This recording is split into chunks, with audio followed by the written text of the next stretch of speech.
Okay, right. Okay, so I'm going to go through a few. Well, actually, I'm going to do two dreams in this episode. I've already basically started to plan out the next sort of few episodes, and they all seem to be sort of linking quite nicely. So, these couple of dreams I'm going to cover off here are going to be more end times kind of dreams. Then I think where I'm going to go with it is sort of end times angelic sort of stuff. That then moves into civil chaos, and then I'm going to do another video which will be civil chaos kind of stuff, and it just seems to kind of flow. Okay, so it kind of makes sense to me. It makes sense to me now. Anyway, I have asked for guidance on this, but this is kind of where my mind's putting all these things together. As I mentioned in previous videos, so I'm just really finishing off now, getting very, very close to finishing off my dream journal of the last 2.5 years, and I've got lots of little dreams. But I'm finding even these weird little dreams are leading into bigger things, though, almost creating these little, like I might have an end dream that then just is completely disconnected from the others, but then it would lead lovely into these other dreams that I haven't actually filmed yet, which brings those together. So it's been really interesting seeing the way that all these kind of different dreams are all sort of coming together. Like yesterday when I was filming, it was, for example, what was it, words of knowledge, and then that took me through the disobedience of that words of knowledge thing into, oh yeah, the disobedience dream I had, and then that went, oh yeah, okay, the fulfillment of that, brilliant. Okay, now we've got a perfect, video set up, brilliant. And this has been happening a lot. Okay, and this is not me like going through my dream journal, really trying, if you see what I mean. It's just these are all just coming together in that kind of really, really interesting way that they're coming together. There was one I missed off, which was to do with words of knowledge. So the one I did around the words of knowledge yesterday, I did actually want to have a different one in there, but it flowed so much better with the one I used. So much better. It was just a perfect fit. So I didn't add on that other one because then I thought the videos can just be way too long, So this, I don't know how long this one's going to be. This one, to be fair, I mean, I've got one dream which is it's pretty short. We just have sort of briefly chat about a few bits and pieces. Then there's another one which was equally incredibly short, but it sent me down a weird rabbit hole. And this morning I've been going through scriptures and I've been going through different translations of things, and it sent me down a really weird route. Now that's going to be quite controversial. In fact, pretty controversial, that kind of area. But this was on a mainstream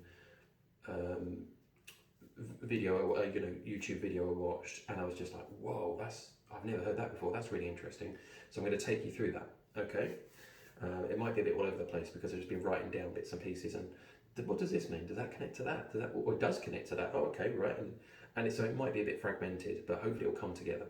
I'm sure it will. I have faith it will come together. Right, so we're going to do this first one. So where are we? Oh no, I need a bookmark there. Hang on a minute. Yeah, bookmark. Cool. Okay. So this one, I'm probably going to call it robot attack or something like that. I mean, there's not really too much I can say about it. But this one was this is the 19th of April 2025, so 4 months ago roughly. So how this starts off then was we're in an apartment building. Okay, so we're in an apartment building. Roughly I would have guessed 4th, 5th floor by the height. Okay, because I can see out the window, roughly around there. And what I would describe it, or what I did describe when writing this dream down, was there was a real anxiousness in the air. There was I wouldn't say, I suppose a kind of a fear, but almost like you were just, I suppose you were just kind of fearful. You were always on your guard. You're always kind of worried, and that was the feeling that was in the air. Okay. I know that sounds weird because nobody said anything at this point or anything like that, but you just get this kind of on edge, very on edge feeling. Okay, so that's what I would say. Anyway, so yeah, I'm just very aware there's stuff going on. So there's major things that are going on in society at this time, and so it's kind of like things are happening, and it's just major upheaval, and yeah, as I said, everyone's on edge about what's going on and fearful about things that potentially are happening. So yes, it's like there's something going on, and we were basically in hiding, but we're in hiding almost within our own homes, which is a bit odd. And And so, as I mentioned, yeah, so I could tell where we were because I looked out the window. So this is just out of curiosity. This is almost like a peer through the curtain kind of thing. Is anything going on outside? That kind of thing.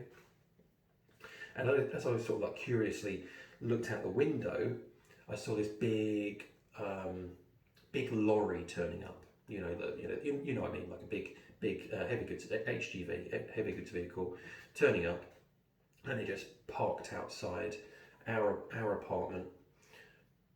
I tell you what it. Oh yeah. That's a good connection. But again, I don't want to encourage you to watch the film. So what do I say? Yeah. There's a film called The Purge series. This is quite a few of them. It's like 4 or 5 of them maybe. The second one is one where they're actually The Purge. Sorry, I'll give you a bit of information about The Purge. So this is you can almost see this happening. To be honest, I mean that's how ridiculous it is. And I did actually have a dream that was very close to this called Ready or Not, Here I Come. Okay, so again, these are all these connections. You see, they're always constantly finding when I'm going through these dreams. So in the film, the second Purge, which I think is called Anarchy, okay, is where the Purge is a 1 day, 24 hours, where the nation of the United States has the opportunity to go out and just kill people. No, there's no law. It's complete lawlessness for 24 hours. There's certain limitations, like you can't go around firing like rocket launchers and destroying all the people that run the country, killing all the people that run the country, although that does change in the third film. But yeah, complete anarchy, just 24 hours. They say it works so perfectly because nobody's committing any crime, during the whole year, because they know if they've got something against their boss, well, they'll just kill them on the Purge day. That's what they'll do. So, and in that particular film, where that all connects.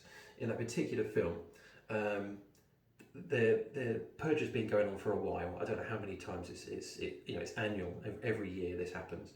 I can't remember how long it's been going on for, but basically not enough people are killing because it was a good way to wipe out those that are poorer, let's say, to wipe them out. So that's a perfect opportunity for that. So there's loads of people that seem to be, getting killed. They can't defend themselves. They don't have the money. Whereas all the people that've got the money, of course, have got elaborate defences in their homes and stuff like that. And they get guards in and things, all that kind of stuff. Which is how it would work in reality, wouldn't it? Truly, that is how it would work. But in this one, there's a big truck, an HGV, and it's going around, and it's got loads of troops in it, like kind of like SWAT team kind of like troops in, machine guns, and it's driving around from place to place, and they've got targets that they're going to. In that film, it is an apartment block they go to, and it's in a poorer region of that city, and it turns up, and then you see it going around from place to place. They'll stop there. They'll just raid this. What am I trying to say? The block of flats, and they just kill everybody in there. Okay, and it's so that they can say, look, it's working, guys. It's working. Look, all these people have killed each other. We're getting those numbers up. It's crazy. Again, I did actually really enjoy them. Before I was a Christian, I really did enjoy them. But there's so many films that I used to watch, I loved, I really enjoyed, I watched over and over again, that I just feel so conflicted watching now. That's of course one of them that's glorifying. It's not really glorifying killing. It's actually the opposite. I mean, they're just who you're kind of following really is people who are trying to get away. But obviously you see all the carnage that happens from it. But sorry, I've just gone went on a weird route there. But this is very, very similar because of what I just say is going to happen, or what I just said happened in the Purge films. Is exactly the sort of thing that happens actually in this dream. Again, for clarity, I have not watched the Purge for a while, like well over a year, 2 years, that sort of thing. It's probably more than that. So I've not seen it recently. It's not in my mind. It's not flashing up on my Netflix or anything like that. It's not. But this is what it was like. So again, back to how that worked. So back to my actual dream now. Okay. So I'm looking out the window, peering out the window. Then this big HGV, big lorry. I think it was white, and I'm pretty sure it was white actually. And the one from the Purge is actually white as well. So that could be that little link that's there for me as well. I mean, as I said, it's very, very much like that. So the lorry pulls up. Okay. In the dream, this lorry pulls up, and outside all I see is all these green lasers that are like whizzing around the air, which are clearly from people's guns. Okay, and again, that's very similar, I think, now to that film. I mean, I'd have to watch it again to know for sure, but it was that, you know, if you imagine somebody's doing like some sort of special ops and they've got their lasers on their, you know, like Navy SEALs or something, you know, that kind of thing. That's what it was like. So lasers that were just kind of whizzing around, green lasers that were pointing at windows and stuff like that. So I thought, right, okay, they're coming for us. And I'm pretty sure there was another block of flats or apartments, you know, kind of opposite us as well. So it wasn't necessarily just us, but, you know, this is what's happening. So green lasers, clearly the ones are on guns, and they're kind of pointing all over the place, windows, etc. And then what gets out though is actually robots. So obviously in the Purge, it's just human beings that are coming out. This is robots. They start getting out, but they're humanoid robots. Okay, and I was frantically looking for somewhere to hide. I'm pretty sure my parent, you know, my dad was in the house with me. I'm pretty sure my mum was there as well. I don't remember. I mean, my mum and dad. When I say mum and dad, I mean my biological dad. You know, they broke up when I was about 18, so quite a long time ago now. I think my dad was there. I think my mum was there. I can't remember whether my brother was there. There's a gap of 6 years between me and my brother, and I know that in this dream, I was quite a bit younger than now. I write here that I was probably in my late teens, I would think. How old I was, so my brother would have been, let's say, around about 12 or something like that kind of age. Anyway, so while we're kind of trying to find something to hide, but it's an open plan, you know, apartment, so there's not really too many places. There's not loads of rooms or anything that we can like hide behind walls or anything like that. It's just the lounge, dining room sort of area, kitchen, all of that. It's just all one big area. I remember that quite clearly.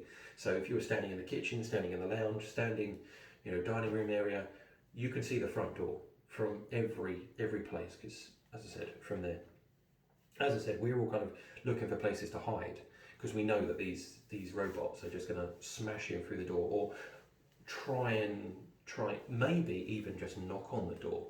And we open the door and then they force their way in. It just so happened I was looking out the window, of course, to get a bit of forewarning as to this was going to happen.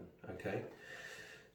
So I'm on my guard, and I mentioned this to my parents. But as I said, there is this anxiety that's in the air of this, something like this was going to happen. You know, there was something that was going on, and where are we? Late teens, blah blah blah blah, and then suddenly the door opens, and yeah, okay, the door opens, and I'm relatively close to the door at the time, and I kind of run over and bang, kind of like bash against the door to stop this thing from coming in, and it's just got its arm through, this robotic arm is just through the door, and I'm basically trying to snap this arm off.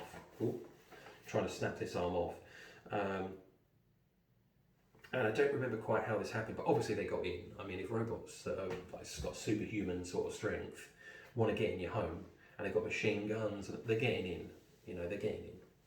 So that's what kind of happened there, and I think I ended up getting, I wrote down here, I think they managed to get in and I got arrested.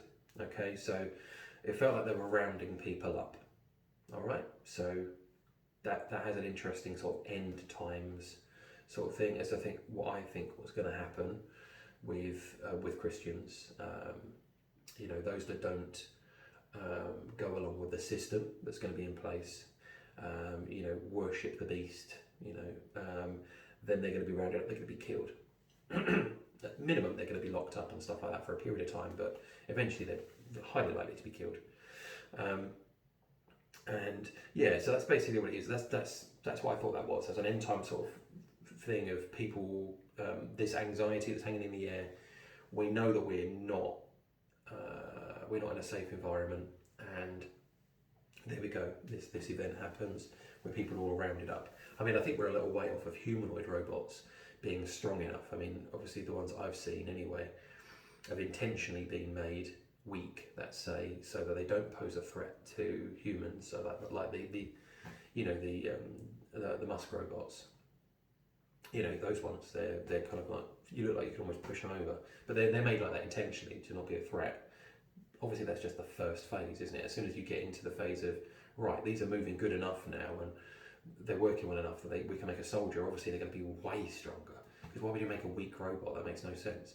So, you know, those are kind of things, I mean, they're not going to be too far off. And do you think that the public would be against an army of robots that would defend their nation, meaning that, you know, humans aren't going to die anymore? Good news, everybody. If war happens, no one's going to die. We're all going to be fine. We're going to send off robots to fight for us. I guess a thumbs up from me. You know, like what the public would say. You know, you could spin that lovely. You know, in a way that meant people would go ahead with it. So we'll see what happens. You know, or will we? We may not be around to see those things happen. Anyway, so quick thoughts. It did make me think of like I, Robot as well as the film. You know, where they're all on that kind of truck thing. And who is it Will Smith? Yeah, it's Will Smith, isn't it? In that, and they jump off and they start smashing up his car and things. So it did have that kind of vibe of robots being in a big long lorry, being a transport. So it had that vibe. As I said, it had the Purge vibe to it as well. Also made me think of another film which is about alien invasions as well.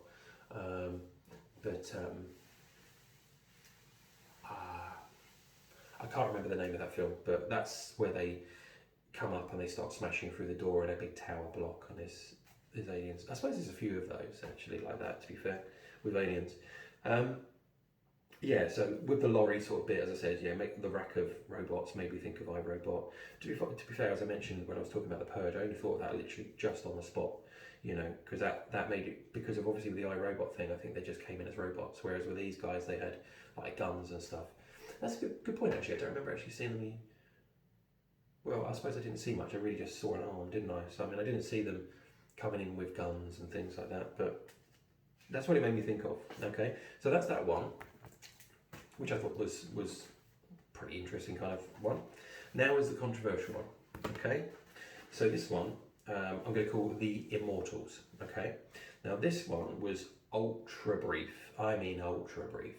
This is the kind of one that I would classify almost like as a flash stream.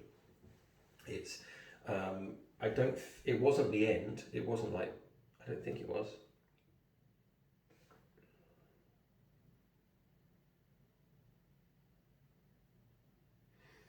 It may have been. Sorry, it may have been the last dream, because it says here dream 2 that I'm going to go through with you.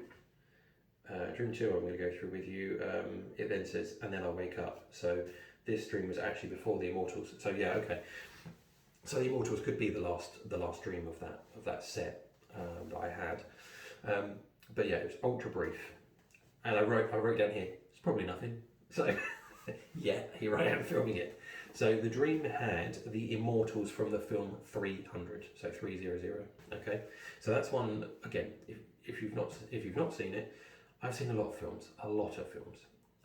I would watch just for context. I've been watching a film a night since, well, got to be the last 10 years.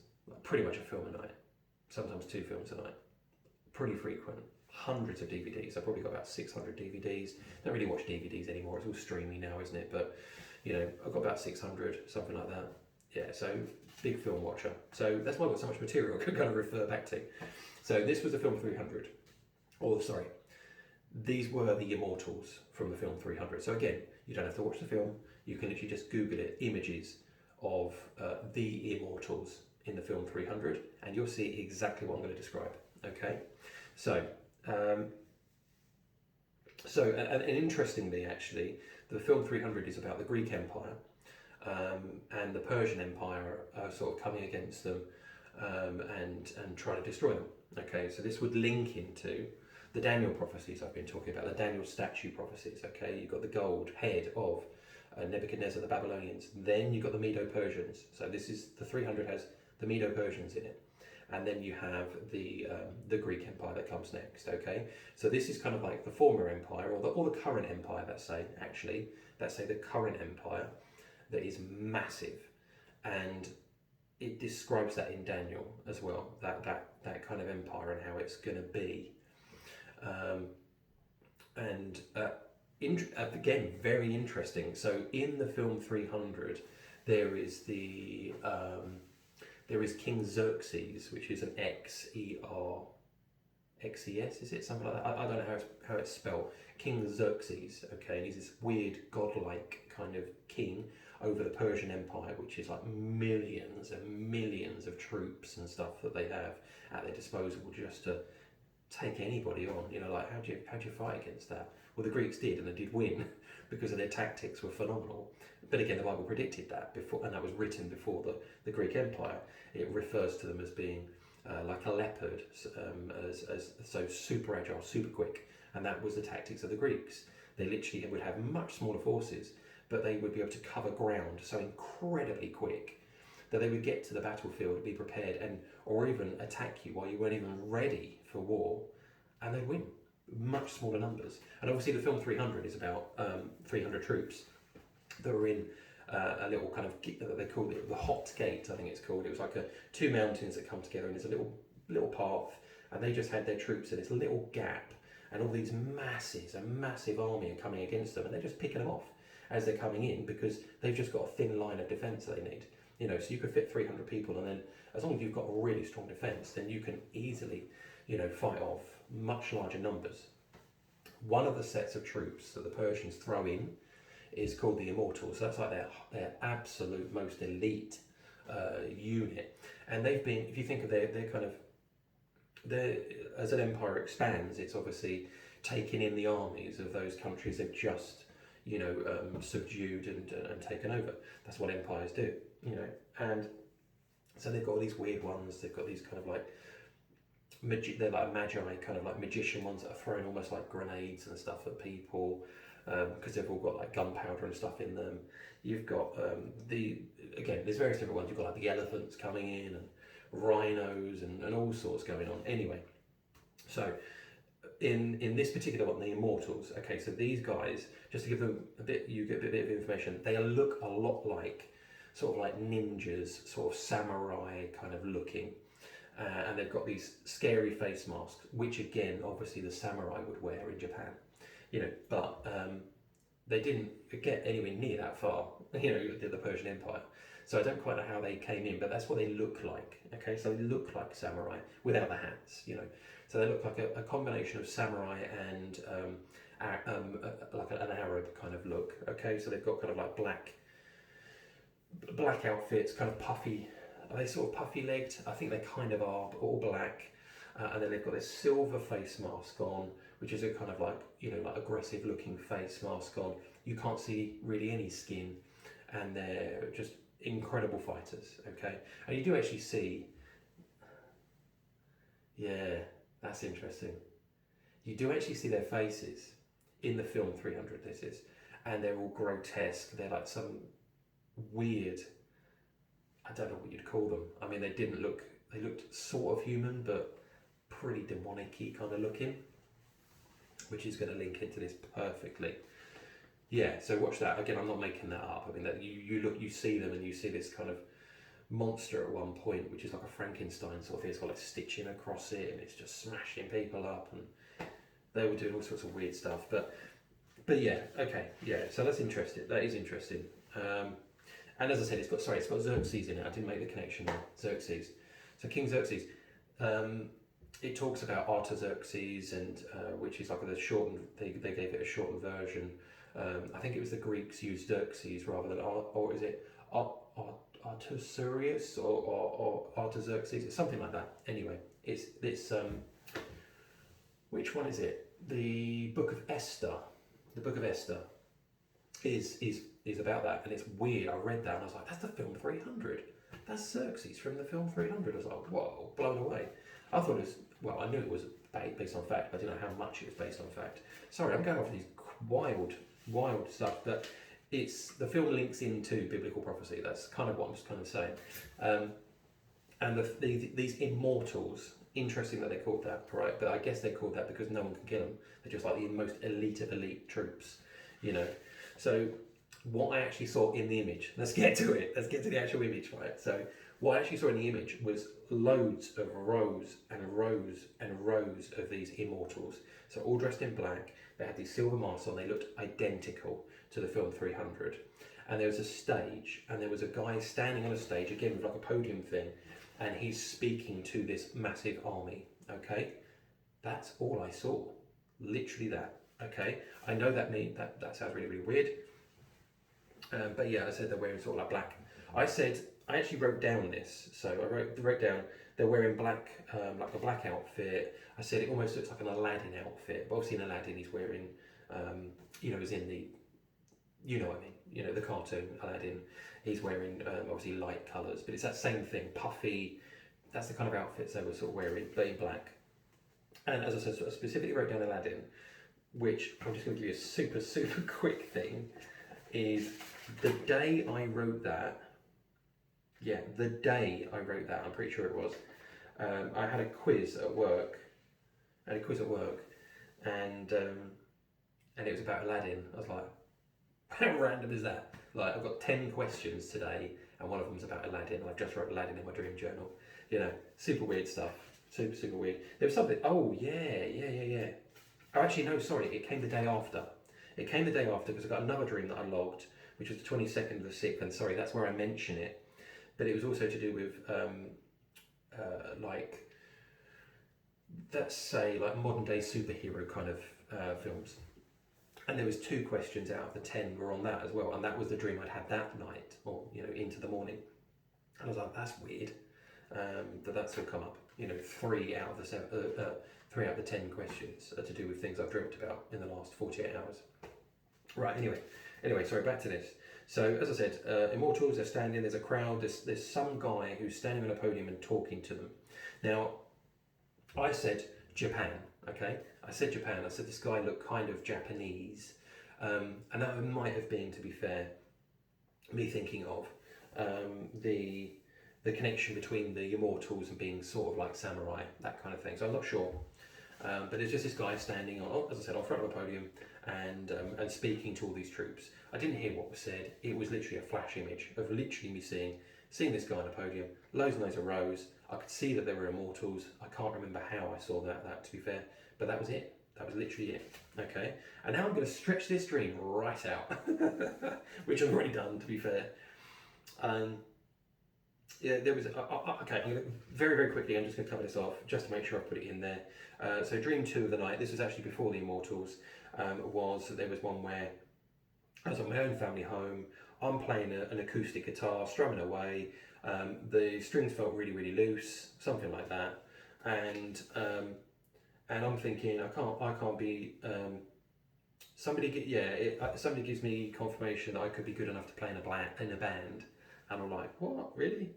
And I see like somebody, like a band playing, like a pop kind of concert, kind of, you know, something like that, you know. And I was going to go on and I was going to do some guitar work. I was like, what? Yeah, it's got a bit weird. But for context, my daughter does actually have both a bass guitar, electric guitar, and acoustic guitar. She rarely plays them. She's got them all like hung up on a wall. Well, one of them hung up on a wall anyway. And then just after I wake up from this Immortals dream, because as I said, this other one was the first one, my daughter comes into the room, like almost like minutes later, and immediately comes into our bedroom talking about being on a call with a friend who's playing an acoustic guitar and the strings were loose. And obviously, immediately, as soon as she says it, I literally just dreamt about that. Like, I just dreamt about that. So, in full transparency, maybe I heard it. I mean, our door was closed, her door was closed. I can't see how I could really hear from a video call that somebody was playing guitar and stuff. Do you know what I mean?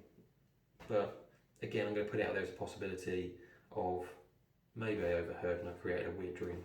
But even if I did, it was pretty much the same as what she told me, which is weird. Again, dreams intersecting with reality. It happens a lot for me, a lot.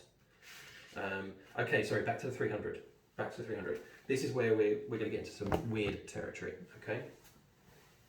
Okay, right, so where is something like, well, okay, now let's take that back a step. So the Immortals, okay, and that there's a leader that's leading over Immortals. So that's what I'm seeing. If you think about how basic an image that is, you've got these troops that are all lined up, an army, okay, and they're an army of immortals, because that's what they're called in 300. Okay, so if you're transmitting an idea, that's how you do it. Okay, that was simple, wasn't it? That was easy. Okay, so you've got an army of immortals, gotcha, and there's a leader over them. Okay, perfect, and they're waiting for orders. Yes, that's basically what was happening. Okay, but it was so basic, but it was so easy to understand, really. I mean, I probably didn't get it immediately, to be honest. I didn't, but when I was thinking about it, I was thinking about why have I been shown the Immortals specifically from the film 300? It's either got to be something to do with maybe breaking down nationality, but in the film 300 you don't really get nationality. All you're kind of looking at is they kind of look like sort of like ninja-like samurais, but I know the Persian Empire didn't go all the way across there anyway, so that doesn't really make sense. So you never know where they come from. It just says from all the places that they've conquered. Well, they didn't go anywhere near that far, unless they're supposed to be Chinese sort of area. I don't know. I don't really know. And I don't know, as I said, I'm pretty sure the Persian Empire didn't go that far. Anyway, so again, immortals. So so if you think about immortals and you're thinking about a leader over immortals, then this starts to come together. Okay, so then what comes together is a Revelation 9 really in total. Okay, Revelation 9.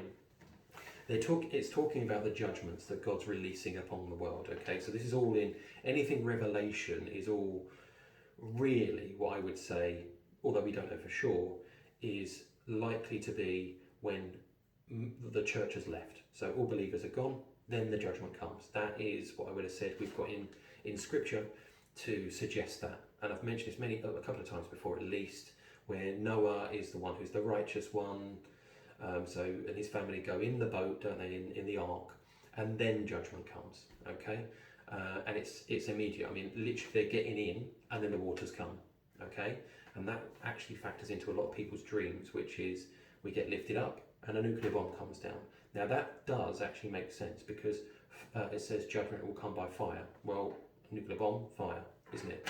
And that's not just one person who's. I mean, I've heard this multiple times. I've had nuclear dreams, loads of them. I've had loads of them, but never the two connected like that. So I've not had a rapture dream and then a nuclear bomb to come down. So I've never had that. But as I said, I've heard lots of people say that. Anyway, and there's Sodom and Gomorrah as well, which is another one where, again, who are seen as the righteous and being rescued out of the area. They get to a high mountain, away from harm. Again, picture of the rapture, away from danger. Then that is actually, fire and brimstone, kind of comes down and just decimates the area. You can actually go there now, and there is sulfur there right now. You see, there's loads of people's videos. If you look up Sodom and Gomorrah and stuff like that, you'll see people with rocks, and they're just lighting up rocks. The sulfur's still there. The evidence is there. And actually, to do with some of the areas that look like buildings, there's evidence that they've been superheated as well.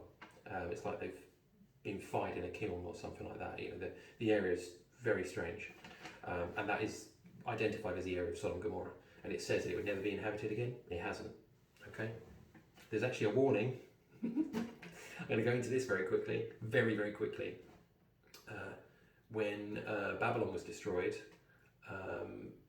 was it Babylon? Was destroyed? It was... No, sorry. Forget that. Sorry. Forget that. What I will say, just quickly chuck in, is, the walls... Was it the walls of Jericho? No. Again, sorry. I'm gonna forget that because it's not quite coming to me. So I'm just going to leave it. Let's just say that there was.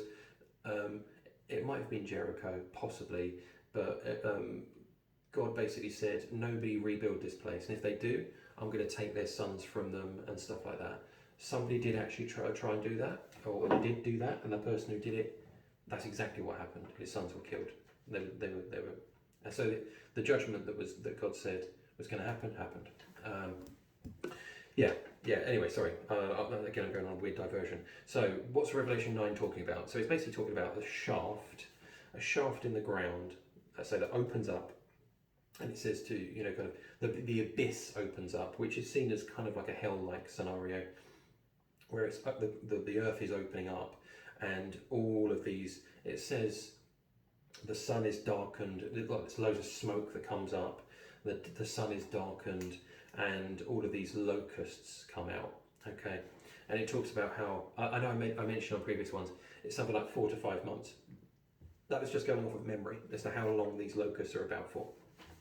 And I looked it up today and it says 5 months, so I knew it's 4 or 5, something like that. And so yeah, 5 months, and that's basically the same lifespan as an actual locust generally. A normal biological locust would be. My thoughts, and I've mentioned this before, are that these locusts are actually demons, and these are demons that are being are coming out of the deep, which I think makes way more sense. They have a king over them. What kind of king would you have that's commanding locusts? That doesn't make any sense, does it really? I think the locust thing is describing this swarm, and it's their behaviour maybe going. I've mentioned before, like ravaging or moving from area to area, just terrorising people. You know, I mean that's what it's like, isn't it? I mean they strip the land of everything, and there's nothing you can do about it. You literally can't do anything about it. You know, because there's too many of them. I think that's going to be the case, and I think it's going to be demons that are able to harm people, terrorise people, you know, scare people. It talks about them having. Well, I'll describe them. Okay, so they have. What's this? They make like the sound of horses or something like that. They wear crowns. They have human faces and women's hair, and they have teeth like lions. That sounds pretty scary. Okay, and they're given the job to torment those who do not have the mark of the beast. Okay, so those that are at this point, so the mark of the beast obviously at this point has already happened, which means that if you have the mark of the beast, it's game over. There is no way you're going to get out of this without going to hell, unfortunately. So that's always the warning. Never ever take the mark of the beast. It's going to be pretty obvious. There's going to be we don't know exactly what it's going to look like. It says if you have the mark of the beast on your forehead or your right hand. So there's all this stuff around. Oh, it's going to be a barcode, or it's going to be a chip under your skin, or it's some sort of neurological implant that goes in your mind, or something. I don't know. We don't know. There's loads of speculation because it leaves it open for speculation. Just like the whole locust thing I just mentioned. I said I think it's demons. I googled it actually just before I came on to do this, and I said, what do people think the locusts are? And then the first thing that came up was, well, obviously they're evil spirits. I'm like, oh, okay, cool. That's what I thought anyway. So I just kind of moved on from that first one that came up. That was like the top hit, and I thought, okay, fine. That's what I thought anyway. So what they have is a leader. Okay, so that's if we see that these locusts is almost like an army of locusts. You know, call them that. Yeah, going across the land. Again, I mean, if you would almost like if you'd seen the Persian army coming over the horizon, it'd probably feel a little bit like that. You know, but not flying. But I mean by sheer number. You know. Just a mass of people on the army. That's what it looks like actually in the film 300. It's just, as far as the eye can see, it's just troops. And coming up against that, you think, how can we possibly ever survive? How can we possibly? But the 300 actually, when they go into that, they don't think they're going to survive. You know, the king's leading it, and he knows he's going to die, but he's not putting up with it. He's not going to submit to this invading army. Anyway, so the leader of these locusts in Hebrew is called Abaddon, and in Greek is called Apollyon. Okay, so if you look those up, you can get a bit of information, but essentially what that means is the destroyer. He is the destroyer. Okay, so that's what he's. Again, a lot of people are known by their names, and he is the king of locusts. Okay, this is where we're going to go into a weird route now. Okay, so he's the king of locusts. Now you're going to find. How do I want to do this? Okay, so Revelation 9, as I said, he's talking about all of these, and they're going around, they're terrorising people. It says they have they have a sting like a scorpion and stuff like that, and that's the people are being terrorised. It says the people will want to die, but death will flee from them. Something like that, it says to that effect. Again, this is all within Revelation 9. Okay, so I can't really, I might cite Revelation 9, you know, but I'm going to cite a few different scriptures as well. So where I want to make a connection, okay, and this is a recent thing that's come up. Now, I'm not 100% sure, but it was a major prophecy YouTube channel that I was watching, and this came up. And what was said was that there's a character in Ezekiel 38. I think it might be Revelation 20 as well, from what I've written, that talks of a leader, and the leader's called Gog, G-O-G, and he's a leader of Magog, which is a nation. Okay, and that nation pretty much unanimously is seen as Russia. Okay, and it lists, Ezekiel 38 actually lists loads of nations, and they're all going to come against Israel. They're going to come across, come against them like a big swarm of people. And I've mentioned Psalm 83 as well. It talks about a war that's similar, very, very similar, but completely separate, because the motivations are very different. As I mentioned to you before, one of them is just eradicate the nation of Israel. That's the goal. Whereas the other one is, we want, we've come to steal stuff, basically. It's the difference. The nations are pretty much identical. Well, not actually, I won't go as far as identical. Very, very similar. Okay, but this Russian leader Gog. Okay, this leader Gog. Now, I'd heard somewhere, it's a spiritual being called Gog that is kind of leading this army. So it could be like a principality, one of these highest level, like the Prince of Persia, the Prince of Greece, who are these names, these titles given to almost like kind of like angelic beings that are kind of, what's the word, setting the course almost for that nation. Okay, so Prince of Persia would be Iran. Okay, because Persia was Iran, and a lot of people who are from Iran will identify as being Persian. They won't necessarily say they're Iranian. They might say I'm Persian, because Anyway, I won't get into that. So I looked up: is God a spirit being? Because I'd heard this, and what I looked up. It said no, it's not a spirit being. I was like, okay, fine, okay, all right. But what I wanted to know was really, is the king of locusts and Gog this character, this leader?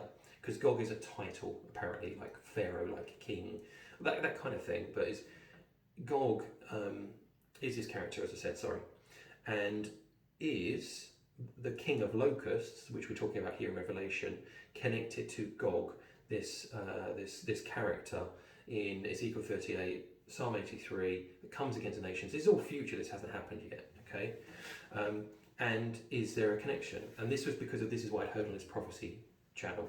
Okay, and it was, yes, it is, but it's only in a translation that's not. It's available. You can go look this translation up. It's called the Septuagint, the Greek Septuagint. Okay, now the Greek Septuagint. If you think of, as I've already mentioned, you've got little Israel there, and you have these nations come in. They conquer them. They drag the people off to their land. The Babylonians dragged loads of people off to Babylon, and it's we get and sort of things happen actually with the Romans as well. It's called the diaspora. So it's where everybody's just said get out, pretty much. The Romans had enough of the uprisings and stuff like that in Israel, and they just said just get out, more or less. And all the people got out, and they spread all over the place. And that was from the Roman Empire all the way to modern day. They've been all over the place. They haven't really, they have been in Israel, but there wasn't really a nation of Israel. It was kind of very fragmented, and it's for a long time. The country of Israel only came back in 1948, I believe that's the date. So for around about 2,000 years, more or less, it wasn't a nation. Okay, and then miraculously came back. And also the language of Hebrew, which is what the Bible's written in, and was the verbal language of Israel, was a lost language, pretty much. It wasn't, people weren't speaking anymore, So, but that came back together as well. Now they speak Hebrew, in Israel. Okay, so it's all complete miracles that these things even happened. Never ever in history has a nation ever been just completely gone and then come back like that. That's never happened. And a language to be completely dead and then come back again. Okay, but it did when they were formed. So what I want to talk about the Greek Septuagint was that this actually was created because of people had stopped speaking Hebrew. They'd been, taken over by another empire, and they were speaking Greek. So everybody spoke Greek, obviously. Okay, so it was all of the Hebrew, all the texts were then translated into Greek. It makes sense, doesn't it? Just like if we've got loads of English-speaking people, well, we can't read Greek, most of us, so we get it translated into English.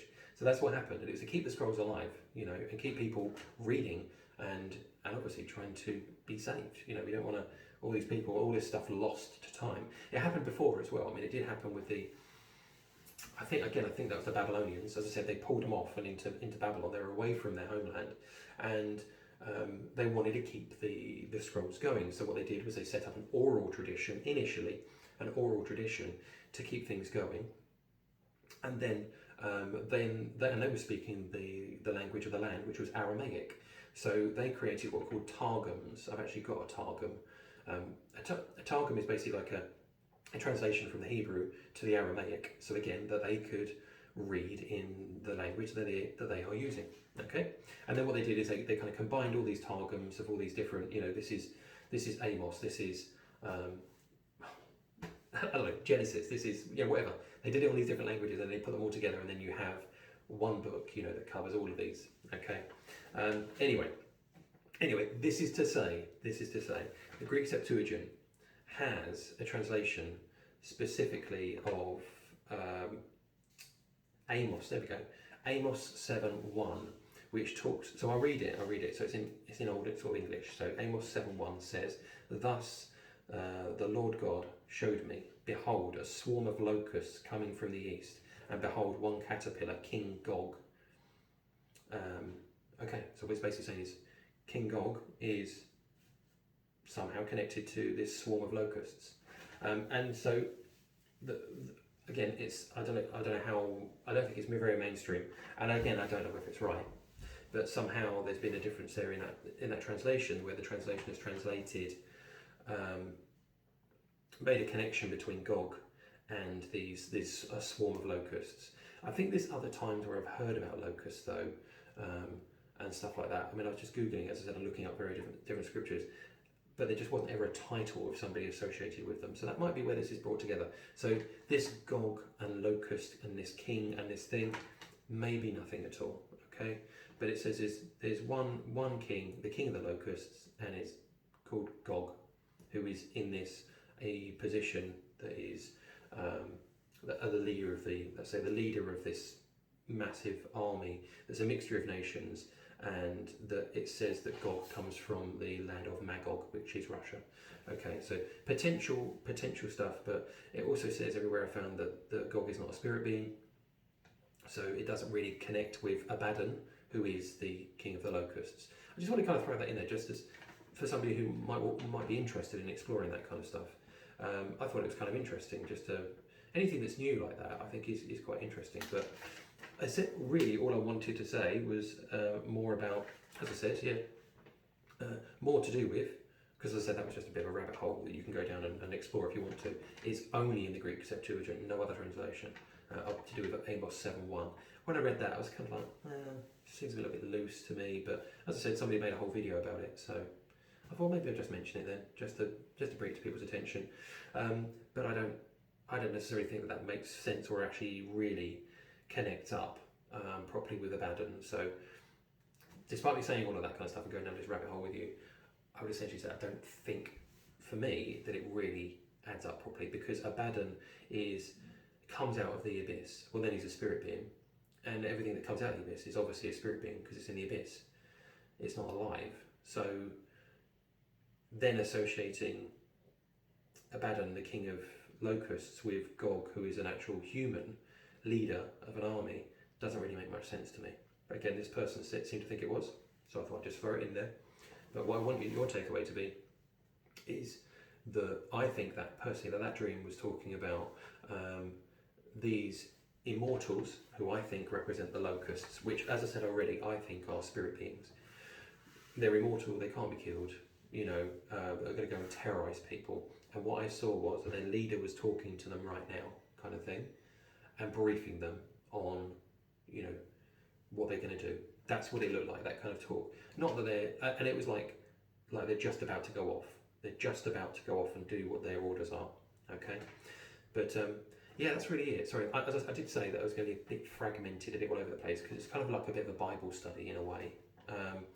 But interesting with as I said, the immortals there, and what that means to me anyway is these locusts, these spirit beings that are a massive swarm of humanoid-looking people, because it says they have crowns, they have human faces, they have women's hair. I mean, obviously these things were all like wrapped up and stuff, but again, I don't think they're going to look like that. I think the face mask is terrorizing. As I said, the face mask gets taken off actually in the film 300, and they look like demons, which is interesting in itself.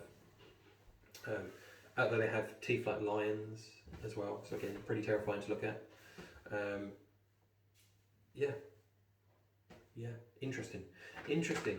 Again, hopefully you found it interesting anyway. As I said, that's the end of this one. It's a very long video. I apologise for the length of this video.